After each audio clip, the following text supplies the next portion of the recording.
Vamos abrir Atos capítulo 12, verso 25. Podemos ler? Atos 12, verso 25. Diz assim a palavra de Deus. Barnabé e Saulo, cumprida sua missão, voltaram de Jerusalém, levando também consigo a João, apelidado Marcos. Havia na igreja de Antioquia profetas e mestres: Barnabé, Simeão, por sobrenome Níger, Lúcio de Cirene, Manaém, colasso de Herodes, o tetrarca, e Saulo. E servindo eles ao Senhor e jejuando, disse o Espírito Santo: separai-me agora, Barnabé e Saulo, para a obra que os tenho chamado. Então, jejuando e orando, e impondo sobre ele as mãos, os despediram. Enviados, pois, pelo Espírito Santo, desceram a Seleucia e dali navegaram para Chipre. Chegados a Salamina, anunciavam a palavra de Deus nas sinagogas judaicas. Tinham também João como auxiliar. Amém. Senhor, essa é a tua palavra. Ajuda-nos agora. Dá-nos entendimento. Espírito Santo nos ilumina e aplica toda essa mensagem em nossos corações. Vem, Senhor, alimentar teu povo. Vem transformar os nossos corações. Mais uma vez, vem nos vencer das nossas ideias, pensamentos, atitudes e vontades, e que nós possamos nos curvar a Ti e sairmos daqui transformados pelo poder da Tua palavra. Oramos em nome de Jesus. Amém. Poder sentar.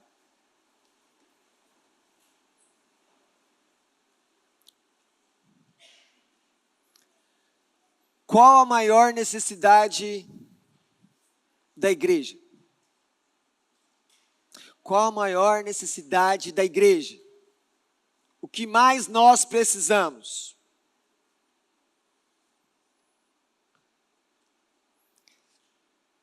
Depende.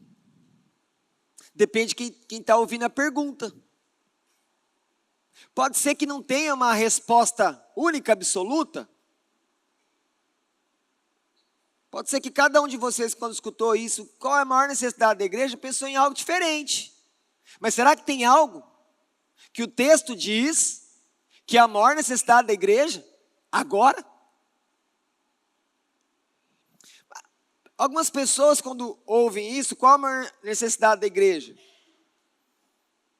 Podem pensar: olha, a maior necessidade da igreja é ter dinheiro para realizar tudo que a liderança e a assembleia decidirem que tem que fazer. E isso é a maior necessidade, é o dinheiro. Outros vão falar que a maior necessidade é que a igreja tem que ter um plano estratégico, que a igreja tem que ter objetivos, e aí tem que ter estratégia para alcançar os objetivos. Está faltando, às vezes, uma administração. Outros ainda vão falar assim, olha, a maior necessidade da igreja é a igreja entender que a igreja precisa atender todas as necessidades daqueles que frequentam a igreja, porque isso é importante. Alguns ainda vão dizer que, olha, o que falta, o que nós precisamos, mais importante agora, é uma agenda social. Precisamos combater a fome. Tem muita pobreza lá fora, injustiça social, tem muita gente excluída do mundo virtual. E o evangelho vai resolver tudo isso. Alguns podem pensar assim. Outros ainda vão dizer que a igreja precisa de mais poder. Mas poder temporal. Falar, olha, nós precisamos eleger mais vereador para a Câmara, que se tiver mais vereador crente, vai melhorar a vida. Os palácios precisam ter homens crentes. Então, a maior necessidade é ter políticos crentes, deputados, senadores, nossa vida vai melhorar. É isso que a igreja precisa fazer. E alguém ainda pode dizer o seguinte, alguém com uma mente muito matemática, fala, olha, a resposta é todas as alternativas somadas, precisamos de tudo isso. Isso tudo junto. Isso vai fazer a igreja prosperar e cumprir o propósito para a qual ela foi criada por Deus. Mas o que o texto diz sobre tudo isso? Não, igreja. O que a igreja mais precisa, o que nós mais precisamos urgentemente é ser guiada pelo Espírito Santo de Deus em todas as coisas. É a maior necessidade dessa igreja. Ouvir o Espírito em tudo. E você já pode pegar isso para a sua vida. O que você mais precisa é ouvir o Espírito Santo na sua vida. Tudo. Não deixa nada de fora. Tudo. Afinal, quando Cristo salvou você, Ele salvou todo o seu ser. Não só uma parte, não só a alma, mas tudo.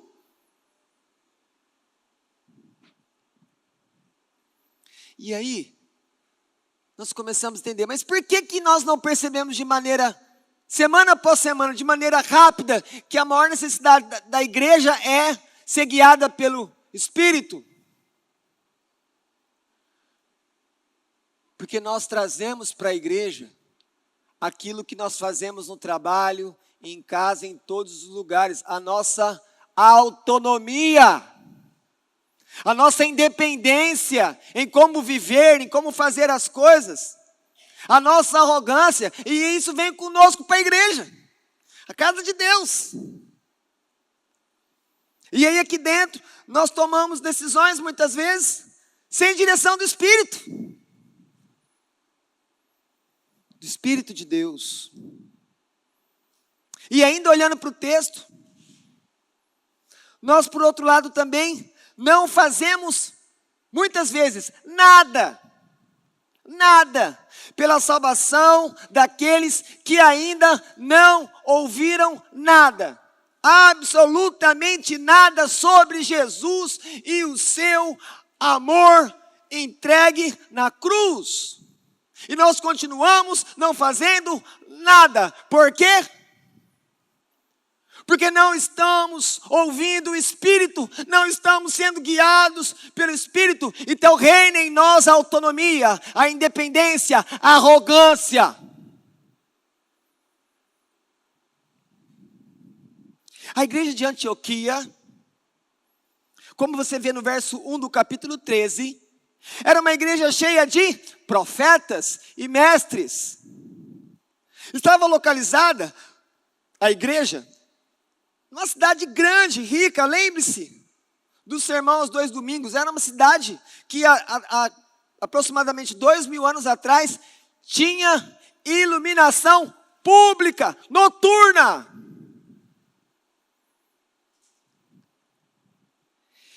Eles tinham conhecimento muito bom da Escritura, porque como vimos no capítulo 11, por um ano, Barnabé e Saulo ficaram ensinando eles. Olha o privilégio dessa igreja, olha quem eram os seus pastores, os seus professores. A graça de Deus, conforme o relatório de Barnabé para os apóstolos em Jerusalém, era uma igreja que ele via a graça de Deus na igreja. Mesmo com tudo isso,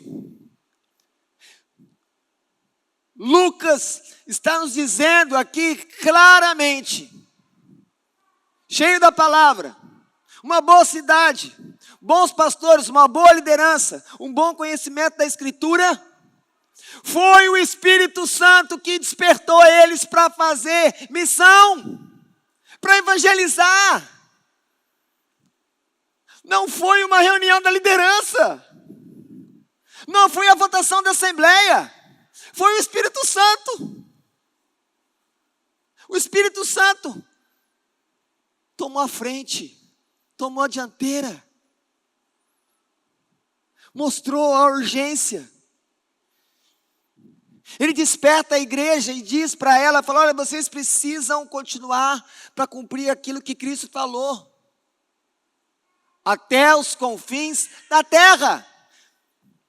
Verso 8 do capítulo 1, quando começa o registro de Lucas da história do desenvolvimento e crescimento da própria igreja. Quando o Espírito desperta a igreja, uma boa igreja, com uma boa liderança, numa boa cidade, aí fazer missões, o Espírito Santo está sendo exatamente aquilo que ele veio para ser. Recebeu de Cristo e falar em nome de Cristo e mostrar a Cristo, a vontade de Cristo. E é por isso que nós como igreja precisamos ser guiados pelo Espírito.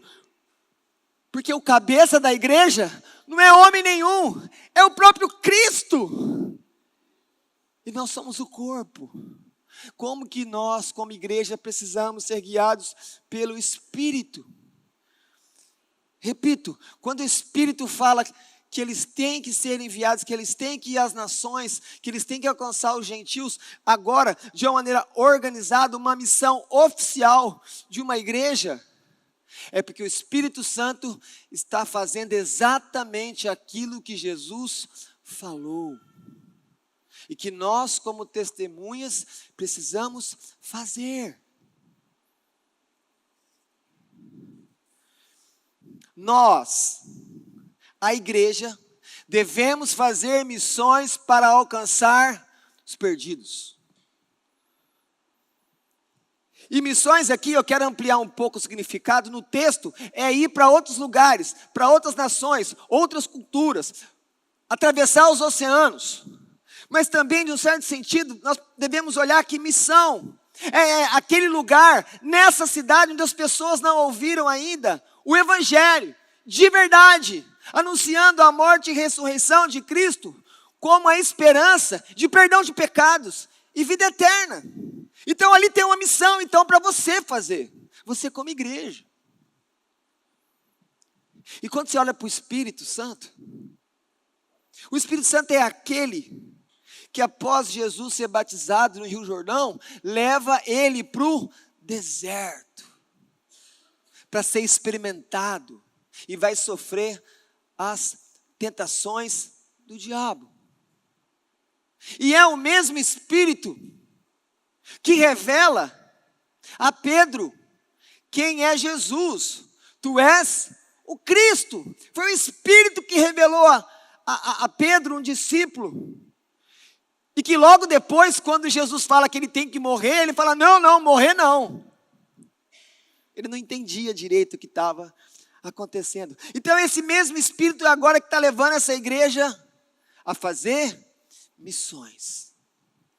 Nós, como igreja, todos juntos, não temos a opção de não fazer a missão que Jesus nos deu. Como igreja, nós temos que fazer. É a nossa missão. Deus espera isso de nós. Levar o Evangelho ao mundo.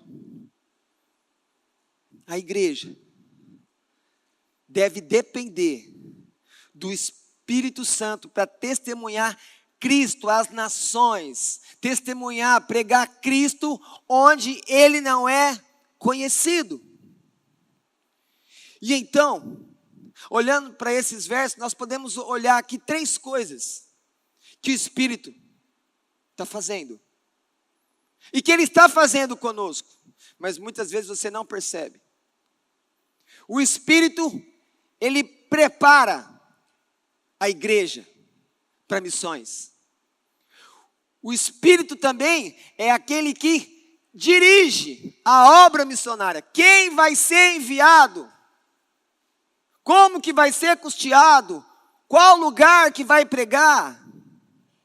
E por fim, 3º ponto, o Espírito é aquele que faz a coisa mais importante que o mundo precisa ouvir. É o Espírito que revela Cristo. Se o Espírito Santo não tivesse vindo na sua vida, você ainda não conheceria Jesus. Você ainda estaria em trevas e os teus pecados ainda estariam sobre você. O juízo de Deus ainda estaria sobre você, como está sobre todos aqueles que não têm Jesus. E isso é algo muito sério. Quem não está em Cristo, a espada de Deus está sobre a sua cabeça. E se ele morrer dessa maneira, ele perde a vida. O céu está fechado para ele. Não existe segunda chance. Não existe purgatório. Isso é invenção humana. Doutrina de homens que viram o rosto, a clareza, a suficiência, ao poder e à autoridade das Escrituras. Poderíamos ainda pensar mais o que o Espírito Santo faz. O Espírito Santo é aquele que te convence do pecado. O Espírito Santo é aquele que prova lá no seu interior, lá no mais profundo do seu ser, que você verdadeiramente é um filho ou uma filha de Deus. O Espírito Santo faz tudo isso. O Espírito Santo é aquele, como diz também, que leva ao arrependimento. Ele não apenas convence do pecado, ele leva ao arrependimento. Tantas coisas que o Espírito Santo faz. O Espírito Santo é responsável pela unidade dessa igreja, conforme o próprio Paulo fala em Efésios. Nós só temos que manter aquilo que o Espírito fez. O Espírito Santo, de alguma forma, é a garantia que você é salvo.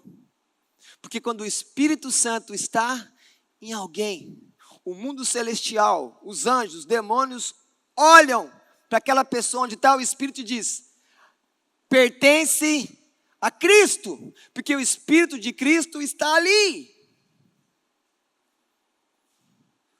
Primeiro ponto então, o Espírito Santo prepara a igreja para missões. Verso 1, haviam profetas e mestres. Ambos serviam na igreja com a palavra, anunciando, ensinando, conforme a vontade do próprio Deus. Olhando ainda para o verso 1, você percebe que nós temos 5 nomes aqui, e pelas referências ao lugar de onde eles são, nós percebemos que nós temos aqui uma diversidade étnica. Nós temos uma diversidade cultural, ou seja, nós temos uma liderança colegiada diversa, representando provavelmente várias partes da mesma igreja. E como isso é bom! Não tem um grupo ali prevalecendo com seus próprios interesses, não. Tem uma diversidade. E isso foi sendo formado com o tempo.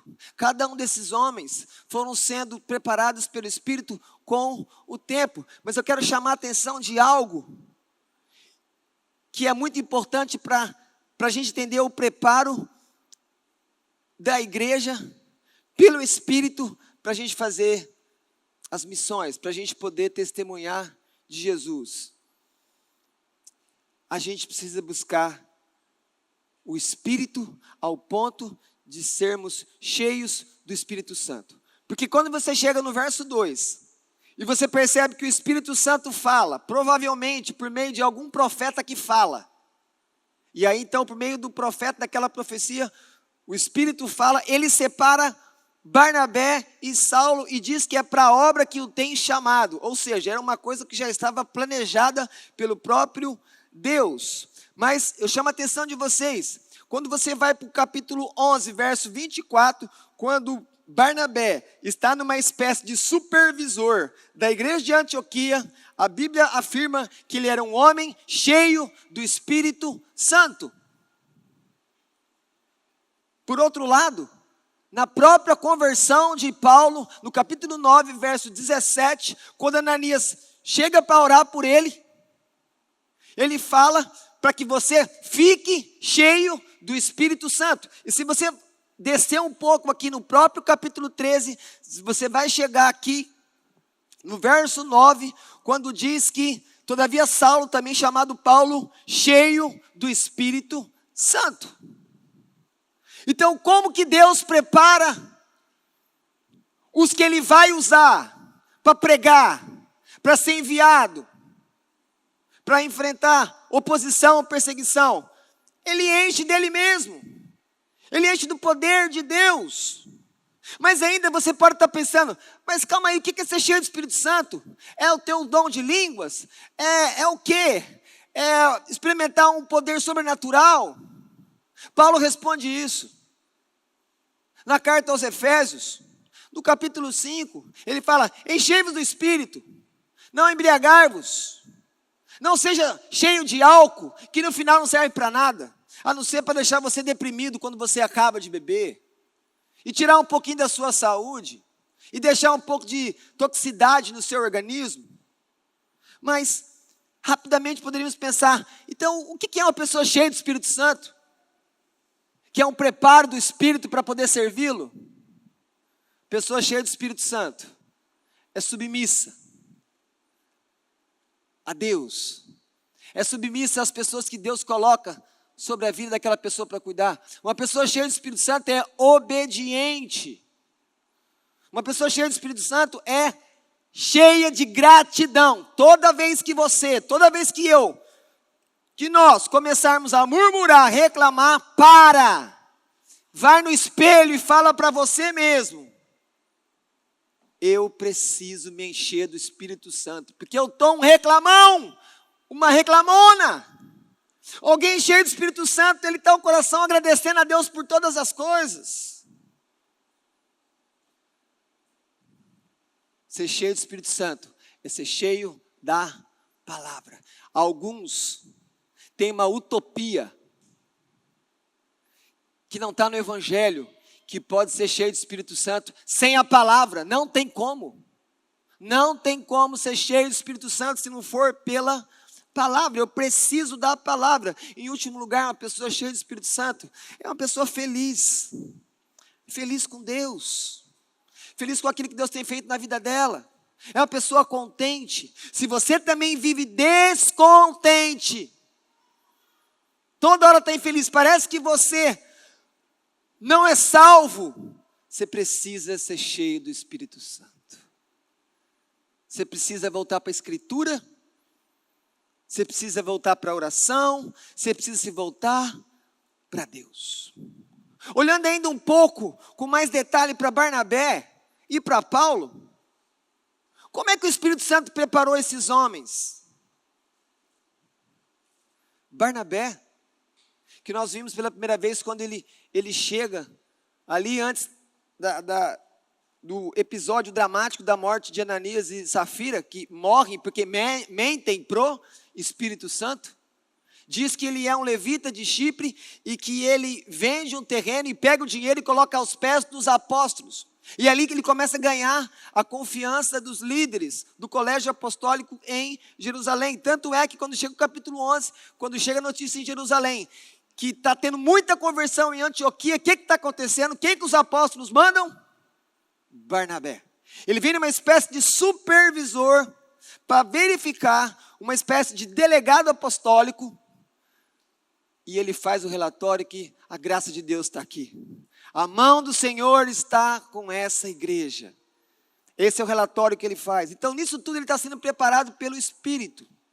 Então, nós podemos olhar também como é que o Espírito Santo preparou Paulo para esse momento, que diz que para a obra que os tenho chamado. Paulo, o matador de crente, o perseguidor da igreja. Paulo, aquele que logo após a conversão ficou cheio do Espírito Santo quando Ananias orou por ele. E então, diz que ele começou a pregar em Damasco. Depois ele foi para a Arábia e pregou. Ele volta e ele prega. E ele vai para Jerusalém. Falam que vão matar ele em Damasco, ele vai para Jerusalém. Em Jerusalém vão matar ele, ele vai para Tarso. Porque a igreja tem medo que pode acontecer com ele. Mas percebam que Paulo não para de pregar. E quando ele chega na Cilícia, a província onde está Tarso, a cidade dele, a cidade natal, ele também prega, ele está ensinando. E quando Barnabé viu que a igreja de Antioquia tinha uma demanda muito grande, o que Barnabé fez?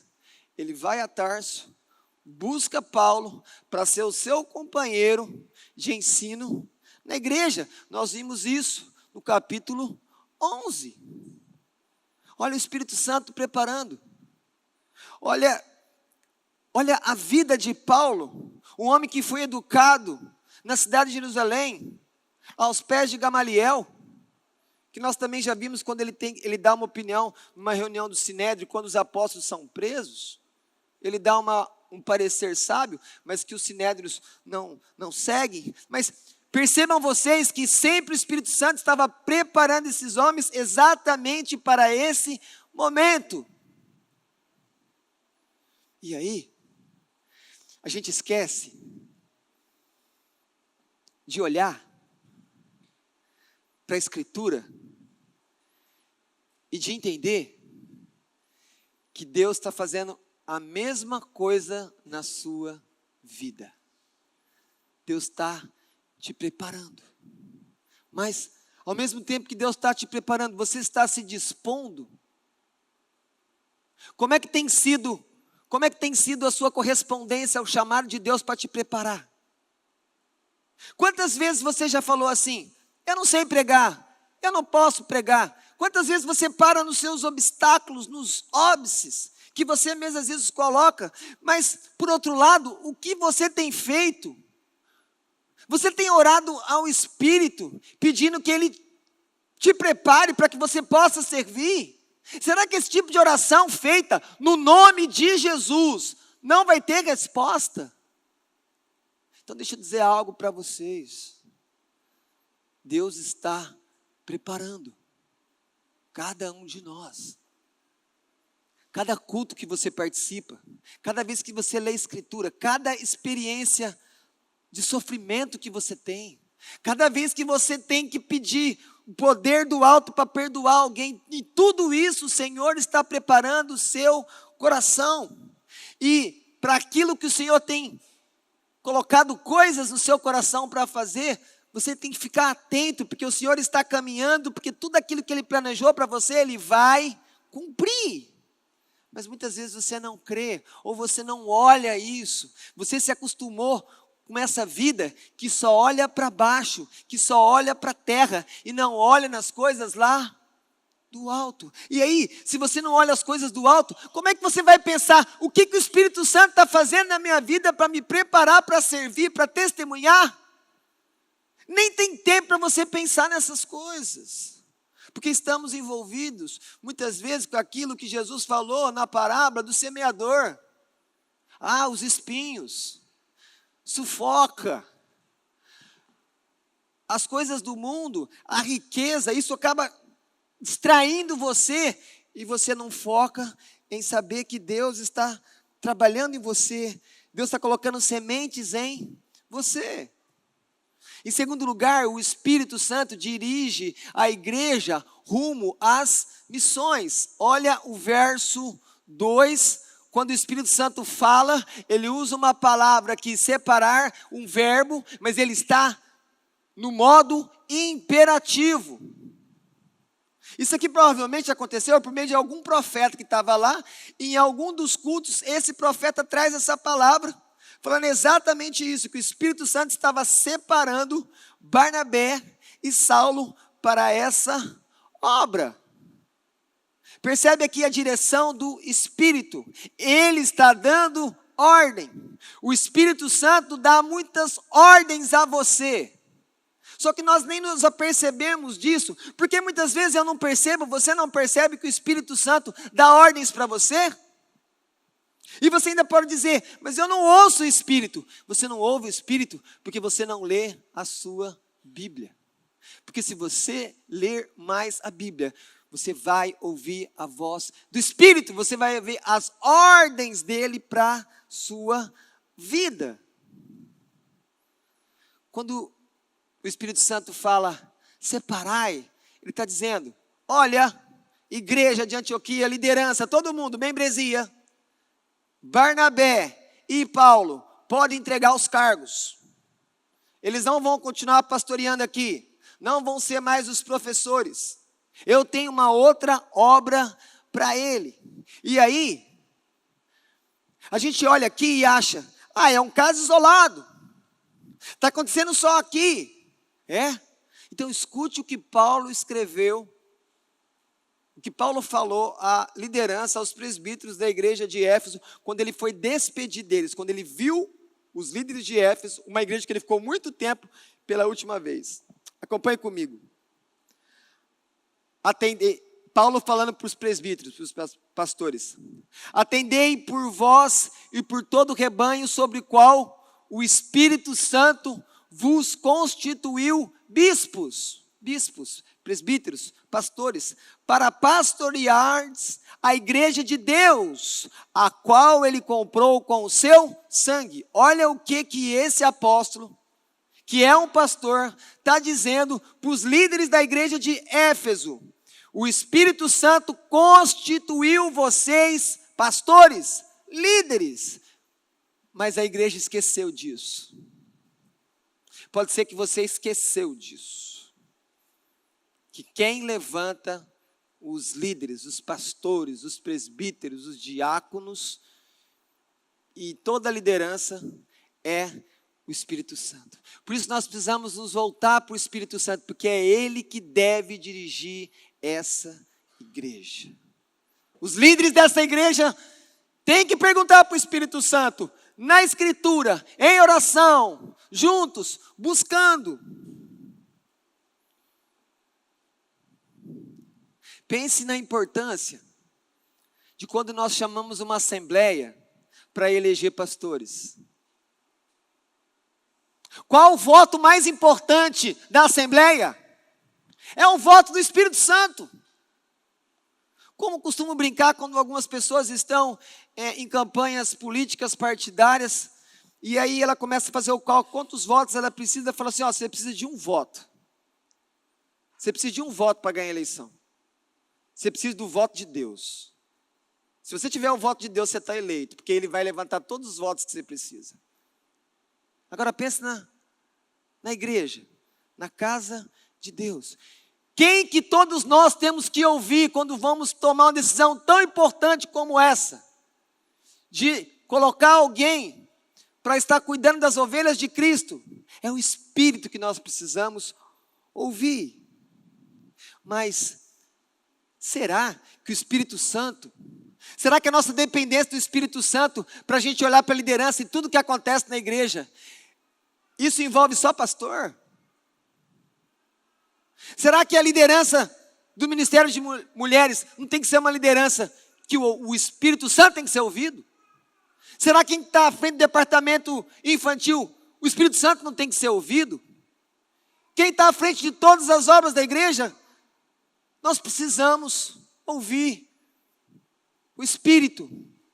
Porque quando nós não fazemos isso, nós pagamos um preço muito alto. Porque não ouvir o Espírito é muitas vezes cair em armadilhas e trazer sofrimentos quais que Deus não tinha plano para nós. Então, olhem para isso. Olhem para essa necessidade de entendermos e dependermos do Espírito, porque Ele dirige a igreja. Você percebe no verso 3, a expressão, os despediram. Quando a gente olha os despediram, a gente pensa o seguinte, eles se abraçaram, fizeram uma simples oração, eles foram embora. Não! Quando o verso 3 fala que os despediram, a liderança de Antioquia chama Paulo, chama Barnabé e fala, vocês estão desligados das funções de você nessa igreja. Porque agora o Espírito Santo chamou vocês para outra obra. É isso que quer dizer esse termo aqui, despedir. Eles são desligados das funções. Calma aí. Nós vamos despedir Barnabé? O homem que quando os apóstolos queriam saber como que estava a igreja, ele que veio. Nós vamos deixar Paulo embora? Um homem que nos ensinou para quê? Por um ano. Olha o conhecimento daquele homem. Ele fez um seminário de Jerusalém, de Gamaliel. Nós vamos perder os dois de uma vez. Não. Não podemos perder os dois. Os principais expositores, numa tacada só. Pensa nisso um pouco. Olha para uma igreja, que tem aí 3, 4, 5 luzes, e o Espírito Santo vem e fala assim, pega os 2 principais pastores, eu vou levar eles embora. O que você faz? Isso não é de Deus. Deus não está nisso. Como é que Deus vai mandar os principais expositores?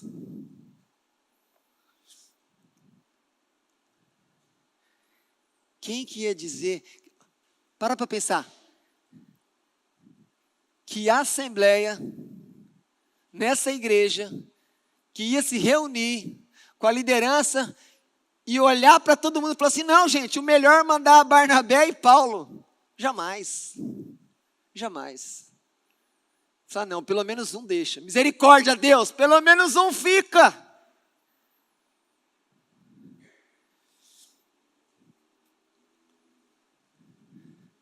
Olha aquela cena que tem os 2 irmãos e o pai foi dividir o chocolate, só que o pai não foi muito matemático, o pai virou o rosto e dividiu.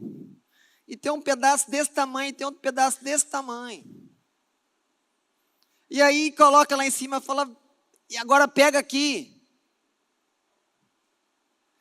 Qual filho que vai escolher o menor? Jamais.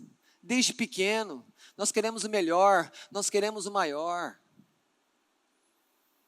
E a gente pensa na igreja da mesma maneira. É a nossa maneira de pensar. O melhor é para nós. O melhor é para ficar. Isso, de alguma maneira, explica por que é tão difícil nós darmos o nosso melhor em favor do reino de Deus. Quem sabe isso explica por que você tem tanta dificuldade de usar o seu tempo para as coisas de Deus. Porque você tem alguém que merece mais.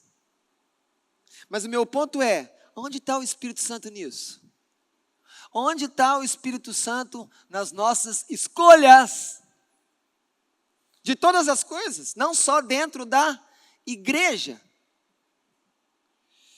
Mas isso aconteceu com Antioquia. Mas lembre-se, a decisão não foi da igreja, a decisão foi do Espírito.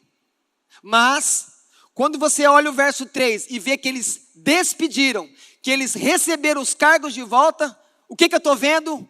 A igreja de Antioquia obedeceu à voz de Deus. E nós precisamos ouvir a voz de Deus. Você precisa ouvir a voz de Deus em todos os lugares.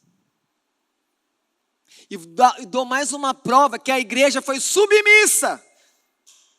Não era só Paulo e Barnabé que era cheio do Espírito Santo, a liderança também, porque diz aqui o texto, no verso 3, que eles imporam as mãos sobre eles e oraram por eles. Eles pediram para Deus abençoar eles, mostrando o quê? Uma total confiança na vontade de Deus.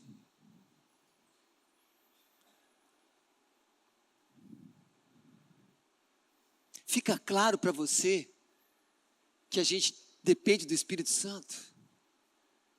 Que as nossas escolhas, na maioria das vezes, não são as escolhas de Deus. Porque o nosso coração é autônomo, arrogante, independente, egoísta.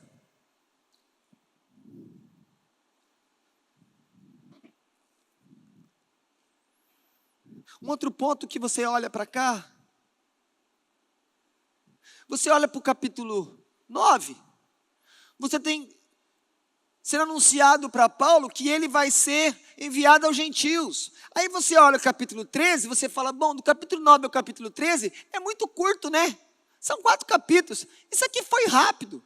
Isso aqui foi uma primavera, aí chegou o outono, o inverno, o verão, tá tudo fora de ordem, tá? E pronto, Paulo agora é um enviado, é um apóstolo. Desde a conversão até esse momento, quando oficialmente Paulo está sendo enviado pela igreja de Antioquia para fazer missões de maneira oficial, coisa que nem Jerusalém tinha feito. Antioquia é a primeira a fazer isso. Isso aqui é mais de 15 anos de espera, de preparo. E aí eu pergunto, o que você está esperando de Deus? O que está muito forte no seu coração, que você usa a expressão, Deus prometeu isso para mim, e está demorando. E você está começando a desconfiar. E você está começando a falar que isso está demorando tempo demais. Espere com fé aquilo que Deus prometeu que ia fazer com você. Mas ainda não chegou o momento. E aqui vem um outro ponto também. Como é que Paulo esperou esses 15 anos?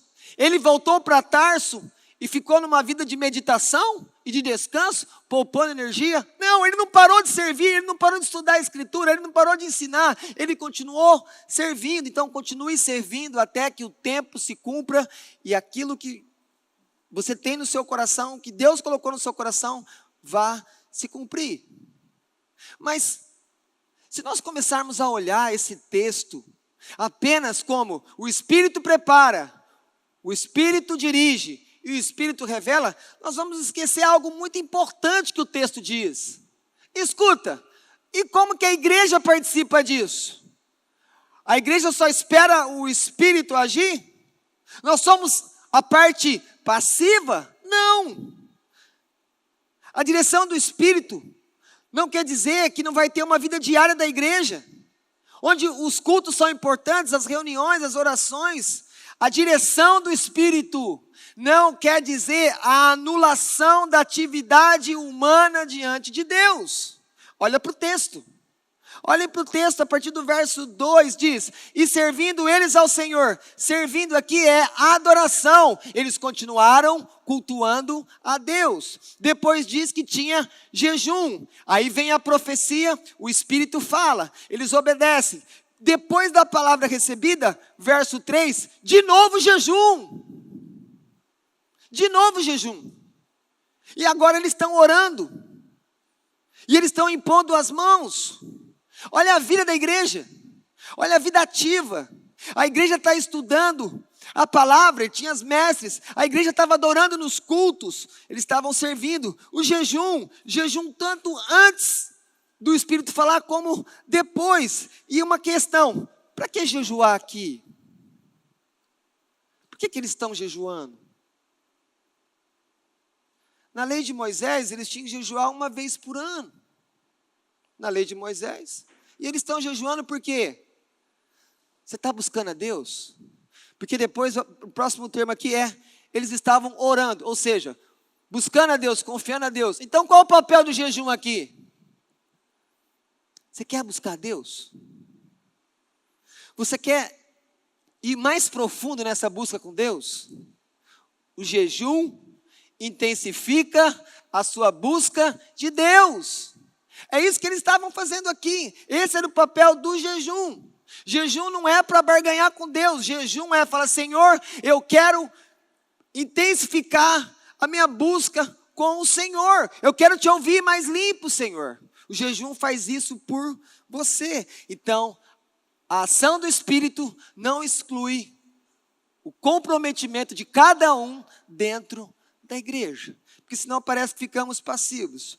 Em terceiro e último lugar, o propósito de Cristo, quando Ele prepara e quando Ele dirige a igreja, é revelar Jesus. Você já entendeu isso? que o propósito principal do Espírito Santo é revelar Jesus na pregação, na exposição da Escritura. Jesus disse, quando ele está ali no discurso do cenáculo, João, capítulo 14, até o capítulo 16, ele diz assim no verso 14, que o Espírito Santo ia receber aquilo que era do próprio Cristo e ele ia anunciar aquilo que era de Cristo. Então, qual que é a intenção, o propósito principal do Espírito? Apontar Jesus. Por isso que quando a gente vai pregar, evangelizar alguém e você está numa boa expectativa de pregar para aquela pessoa, para que ela conheça Deus, nós precisamos pedir que o Espírito Santo esteja preparando o coração daquela pessoa. Às vezes até apontando qual pessoa que eu devo pregar quando eu tenho várias opções e eu não sei o que fazer. Então o Espírito Santo ele vai revelar Cristo. E ele começa por Chipre. E quando você olha para Chipre, você tem que lembrar que Barnabé era de Chipre. Por que Chipre? Um lugar que um dos missionários teria facilidade de conhecimento, teria alguns contatos. Uma outra coisa, será que Barnabé não tinha parentes lá? Então isso também não seria uma oportunidade para ele voltar e dar testemunho para os seus, na sua própria cidade, e ali começar a sua viagem missionária? Mas o importante no final é o que eles fazem. O que eles fazem é importante. Eu vejo isso no verso 5. Eles anunciavam a palavra de Deus. Esse foi o propósito, ser enviado para pregar. E percebam quanto preparo teve antes deles serem enviados. E aqui tem uma coisa que a igreja tem que tomar cuidado, que muitas igrejas falham nisso. Muitas igrejas enviam obreiros, enviam missionários, sem o devido preparo. Não apenas a falta do conhecimento da Escritura, não apenas a falta do treinamento para saber como lidar com a igreja do Deus vivo, mas também, principalmente, obreiros, pastores que não foram ensinados a sofrer por causa do Evangelho. E aí quando as coisas ficam difíceis, a convicção vai embora e eles vão embora junto com ela. Porque faltou preparo. Os homens não foram experimentados. Não é simplesmente uma questão de pregar, de visitar, aconselhar. É uma questão de continuar servindo a Cristo quando as coisas ficam difíceis, ficam quentes, quando tudo se volta contra você. Como de costume,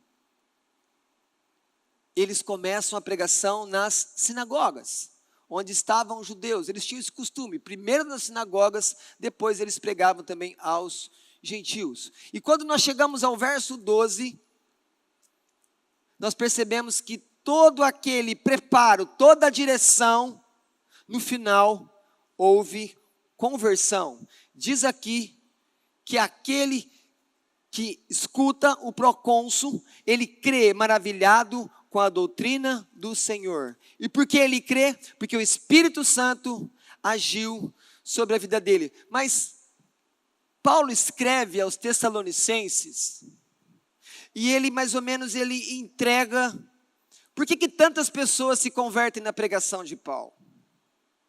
Qual o segredo dele? Ele escreve assim, no capítulo 1, verso 5, primeira carta aos Tessalonicenses: porque o nosso evangelho não chegou até vós tão somente em palavra, ou seja, não é apenas a pregação, mas sobretudo em poder do Espírito. Paulo está dizendo que aquilo que explicava a conversão ali dos Tessalonicenses é que quando ele pregava, o Espírito agia na pregação dele com poder. E então havia salvação, então havia conversão. Muitas vezes nós buscamos muito conhecimento e falhamos.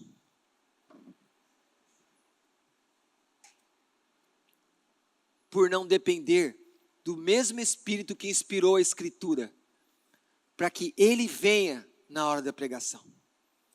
E não seja apenas aquilo que nós temos dele na Escritura, mas que o poder dele tem que vir, porque é Ele que faz a obra no coração de quem ouve. O pregador, o pastor, não tem poder nenhum. Então deixa eu falar algo para você. Você pode trabalhar também de maneira ativa nesse processo do Espírito. E se quando você vai ouvir uma mensagem, e se quando você vai participar de uma aula na igreja, e se você se colocar diante de Deus pedindo, Espírito Santo, vem no meu coração, ou nós ficamos esperando tudo que vai vir do pregador? Não, você tem uma relação com o Espírito, e a oração sua pode ser respondida, ele vem aquecer seu coração, transformar a sua vida. E eu aqui passo então para as aplicações finais. Depois de um texto como esse, se tem algo que você tem que desejar ou querer saber a resposta, é: como eu ouço o Espírito? Isso tem que ser algo que está no seu coração agora. Como eu ouço o Espírito?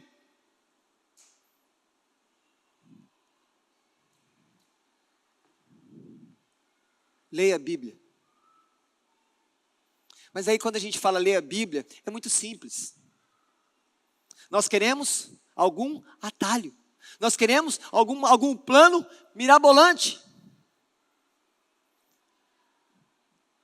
Os maiores manipuladores do mundo nunca apresentam coisas simples. Sempre são complexas, profundas, mirabolantes. E as pessoas caem. E às vezes as pessoas na igreja querem a mesma coisa. Se você quiser ouvir o Espírito, leia a Bíblia. Se você quer ouvir o Espírito, escute Deus falar nos sermões. Havia um jovem numa igreja. E ele estava dependendo de uma decisão administrativa de um órgão público. E ele tinha recebido uma proposta de uma ajuda política. Falou: olha, se você procurar o governador te ajuda. E esse jovem se une com 2 colegas e ele vai orar. E ele se coloca de joelho e diz: Senhor, eu não vou pelo caminho humano do governador. Por esse caminho eu não vou entrar. E ele entrega a Deus. E um certo dia ele está no culto da sua igreja. Ele está ouvindo a pregação. E de repente sai da boca do pregador. E o pregador fala: você acha que é o governador que vai te ajudar? É Deus! Como negar que o Espírito Santo estava falando, respondendo, confirmando a fé daquele jovem? Mas eu pergunto, onde ele estava? Procurando o último profeta? Não! Ele estava no culto, ele estava ouvindo o sermão, e Deus falou com ele, por meio do pregador, por meio do sermão. Quantas vezes Deus quis falar com você, e você não estava na presença dele para ouvir? Será que isso é real? Ou é chantagem pastoral? Quantas vezes Deus quis falar com você na pregação, e você não estava lá para ouvir? Quer ouvir o Espírito Santo? Ore. Só que ore intensamente. Ore desejando ouvir. Quer ouvir o Espírito Santo? Ouça os líderes Deus usa os líderes para falar.